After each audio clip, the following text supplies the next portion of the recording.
I was doing a hearing in the Midwest. I had my suit and tie on. I was there early. It was the first time I'd been in that courtroom. And I sat down at defense counsel's table, as I always do, and the judge walked in, and the judge said, hey, you get back out there and you wait out there in the hallway until your lawyer gets here. I don't want any defendant sitting in my courtroom without their lawyer.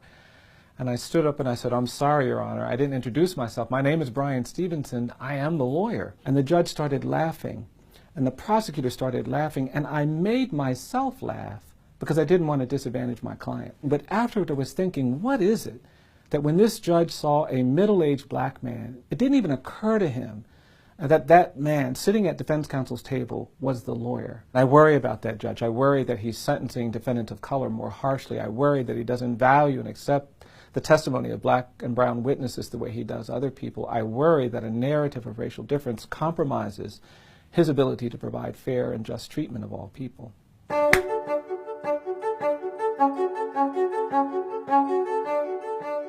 I don't think we're free in America. I think we are burdened by our history of racial inequality. We have a history of horrific mistreatment of people based on color.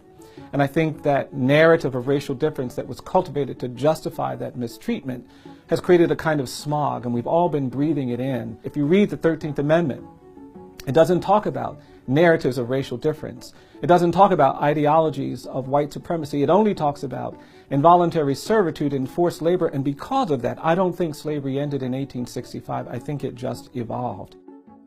We had decades of terrorism and violence where black people were pulled out of their homes, burned alive, hung, beaten to death, sometimes literally on the courthouse lawn, and we never talked about that. And then we had this era of civil rights resistance to racial segregation, and we've made progress, but we haven't confronted the narrative of racial difference. Unlike South Africa, where you are required to hear about the damage done by apartheid. Unlike Germany, in Berlin, Germany, you can't go 100 meters without seeing markers or stones or monuments placed near the homes of Jewish families abducted during the Holocaust. But in this country, we don't talk about slavery. We don't talk about lynching. We don't talk about segregation, and our silence has condemned us.